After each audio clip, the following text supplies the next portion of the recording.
In a world of darkness, they are a beacon of light. Warriors of diversity and freedom of expression, this ragtag order fights to keep magic alive in a world that rapidly dismisses it. This is the Council of 9 Mystic Traditions.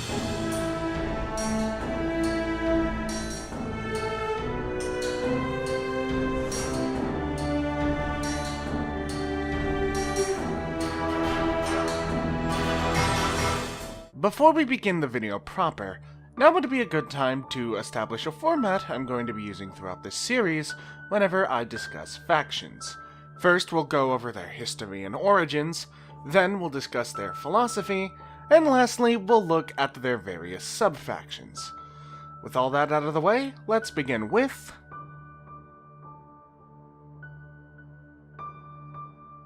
There have been various attempts at uniting disparate magical traditions throughout history. The earliest known example was around the 15th century BC, when the pharaoh Hatshepsut attempted to build an entire army of mages to increase Egypt's power, which quickly dissolved. A few centuries later, a similar union was formed by a number of Middle Eastern mages in an attempt to stop a demonic entity from flooding the earth with creatures known as jinni. Once the conflict was over, however, that alliance soon fell apart as well. The first truly successful magical union came about around the 700s AD, when more demonic creatures flooded the Middle East, this time called forth by an infernalist mage. Much like the jinni conflict centuries prior, a number of different traditions joined forces to slay the infernalist and his minions. Unlike the jinni conflict, once the fighting was over, these traditions decided to maintain their alliance. Thus was born the largely Islamic Web of Faith. Not much is known about this faction or their practices, but it's largely agreed that they're the precursors to the Council of 9 Mystic Traditions, and their influences can still be seen among the Council's membership, particularly with the Cult of Ecstasy, the Dream Speakers, and the Order of Hermes, which, as it happens, was founded around the same time as the Web of Faith.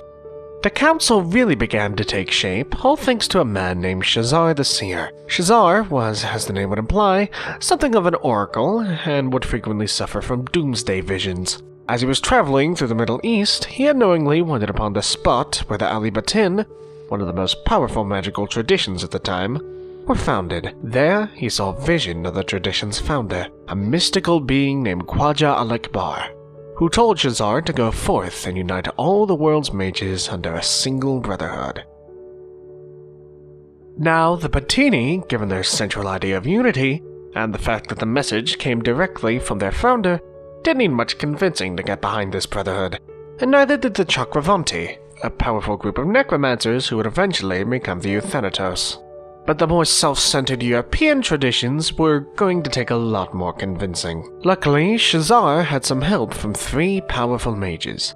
Nightshade, a powerful witch who had spent years warring with the Order of Reason's Cabal of Pure Thought, Baldric Lascelles, a member of the collapsing Order of Hermes, and Valorand, a monk who had been driven into hiding by the Inquisition. These 4, along with members of their respective traditions, met to discuss the rising threat of the Order of Reason. For months, they argued and debated over what they should do. Throughout that time, they came to understand each other's philosophies. They still weren't exactly friends, but they were able to see the benefits to each other's magical stylings. At the end of the meetings, a deal was made.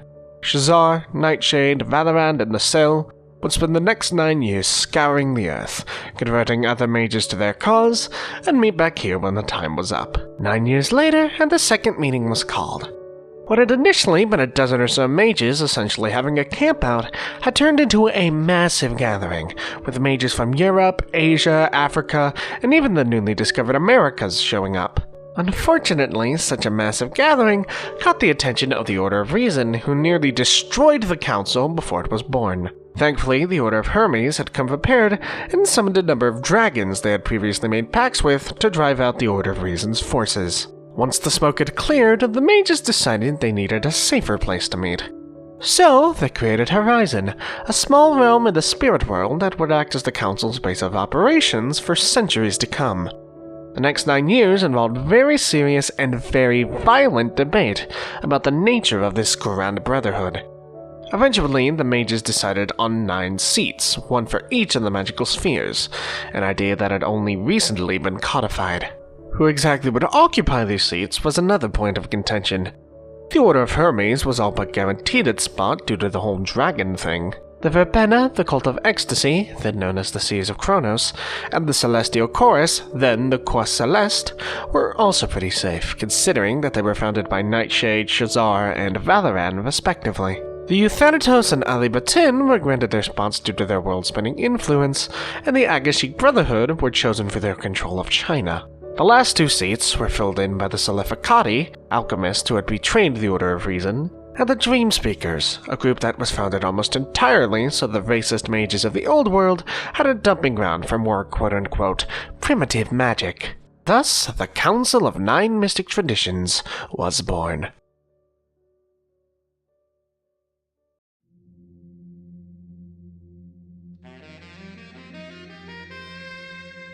The defining belief of the traditions is that of choice and freedom. While the technocracy believed that the malleability of reality is a threat to mankind's safety, the traditions reject this belief, as the alternative is assimilation and the death of individuality. To the traditions, people should have the right to choose for themselves, and it is the Magi's responsibility to teach humanity to make the right choices, rather than removing choice entirely. From a metaphysical perspective, there are 4 ideas that unite the traditions: quintessence, the 9 spheres, the metaphysic trinity, and avatars.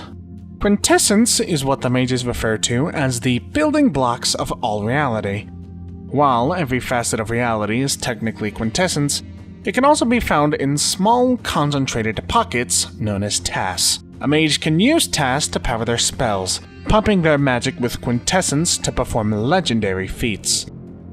The 9 spheres are such an essential concept to magic that even the technocracy have adopted them for their own uses. The 9 spheres include correspondence, the magic of space and distance; entropy, the magic of luck and chaos; forces, the manipulation of light, electricity, sound, and fire; matter, control of inorganic materials; prime, control of raw quintessence; and the rather self-explanatory spheres of life, spirit, mind, and time.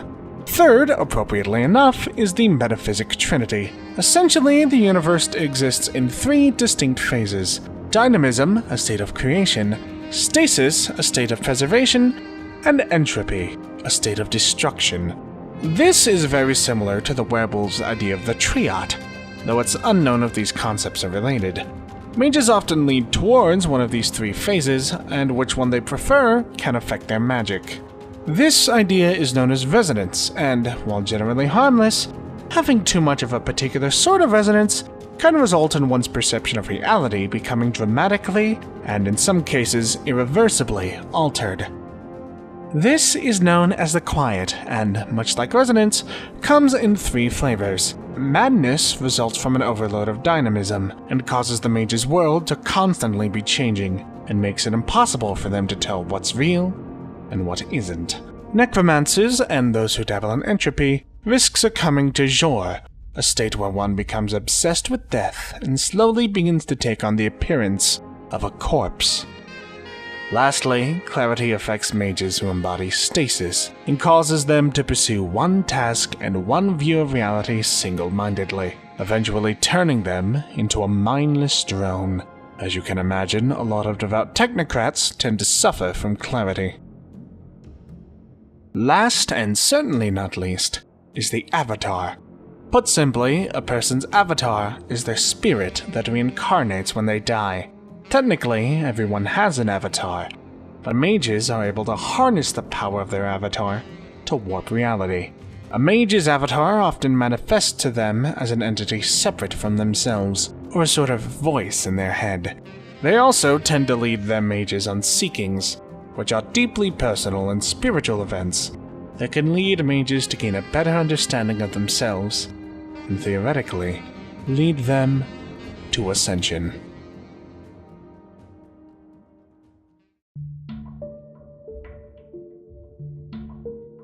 First are the Akashic Brotherhood, masters of the spheres of mind. Taking their name from the Sanskrit word for sky, the Warring Fists are sort of your stereotypical RPG monks, devoting their lives to seeking enlightenment through the ascetic practice of Dharma. Their theories and practices are often esoteric and difficult for initiates to grasp.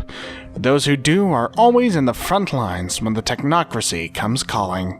The Celestial Chorus are a Judeo-Christian tradition that see God, or as they call them, the One, as less of a personified entity and more as a sentient mass of prime energy from which all things originate. By tapping into the energy of the One, the choristers are able to manipulate all of creation. The choristers seek to unite all of humanity and join in the One's harmonious song. And while this gives them a superiority complex to rival the Order of Hermes, their sense of drive and purpose is nearly unmatched among the traditions.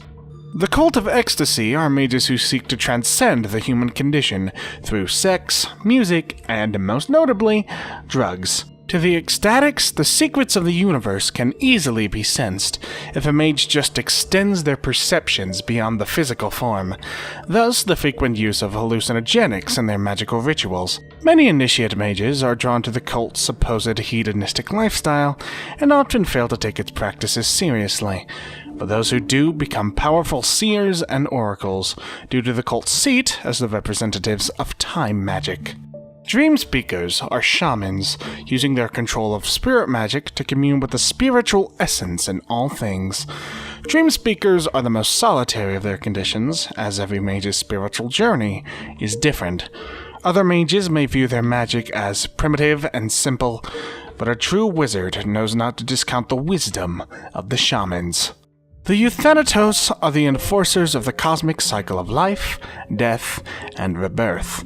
Many Euthanatos believe in reincarnation and often see death as a vital part of one's spiritual journey.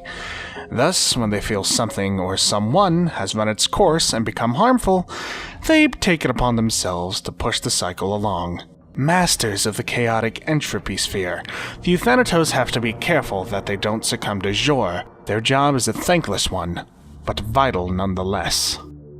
The nominal leaders of the council, the Order of Hermes, are what come to mind when you think of a stereotypical mage. The solitary scholar poring over ancient tomes and wielding powerful elemental spells. Master of the sphere of forces, Hermetics all strive for one thing: perfection. Perfection through research, perfection through conflict.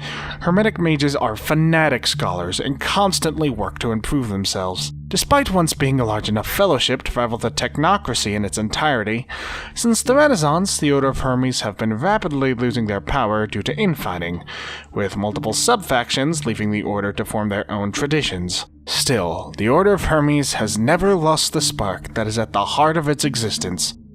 The Verbena, on the other hand, are the stereotypical witches of the traditions. They find magic in all aspects of life: the moon, the stars, and especially blood, as well as other bodily fluids. Wands, cauldrons, broom, every tool of the prototypical witch the Verbena make use of in nearly all of their rituals. Unfortunately, their connection with nature means that they have difficulty adapting their magic to the modern world. But with their command of life, the Verbena are masters of the most primal and fearsome form of magic. Now, you may notice we still have two spheres missing: matter and correspondence. Originally, those seats were held by, respectively, the Selephacati and the Alibatin. Both traditions have since abandoned the council, with the Selephacati being banished after their primus betrayed the council and had his avatar destroyed, ensuring he could never reincarnate, and the Battini leaving the council after they allowed the technocracy to invade the Middle East. Their replacements were both defectors from the technocracy, the Society of Ether and the Virtual Adepts, respectively. The Society of Ether joined the traditions in 1902, after they felt that the technocracy were limiting their science too harshly through the consensus. Despite preferring a scientific approach to magic, the mad scientists aren't restricted by the consensus. Ask 5 Etherites how to build the same device, and you'll get 5 different answers, often completely incompatible with one another, and all of which work equally as well. Their inspiration is their greatest strength, but also their greatest weakness, as it can make it difficult for Etherites to work together. Still, the Etherites are walking proof that science and magic can coexist peacefully.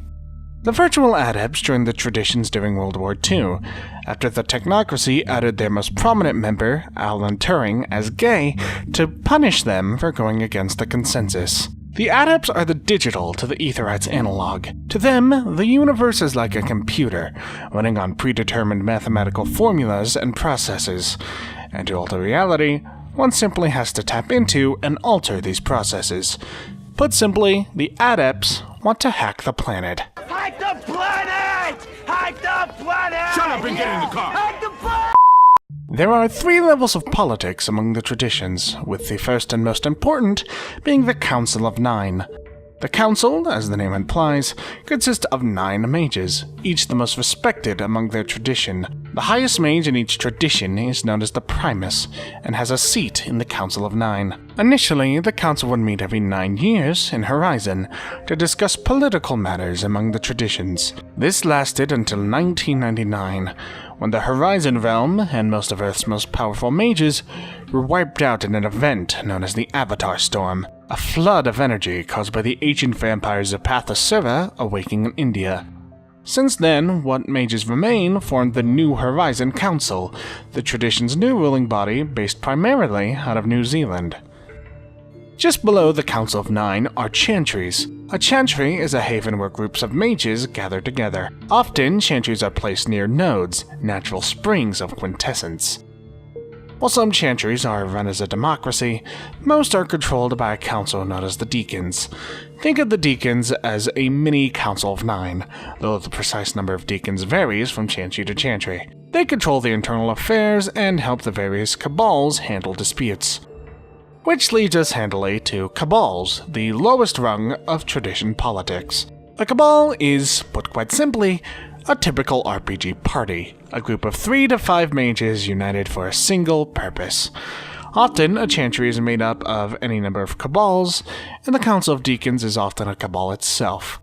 Other than that, there's not much to tie cabals together, other than them being a collection of mages.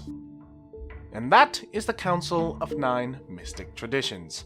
Next time we'll begin looking more in depth at the individual traditions, beginning with the Order of Hermes. Thank you all so much for watching. If you like this video, don't forget there's a button for that, and please be sure to subscribe. And as always, I will see you lovely people later.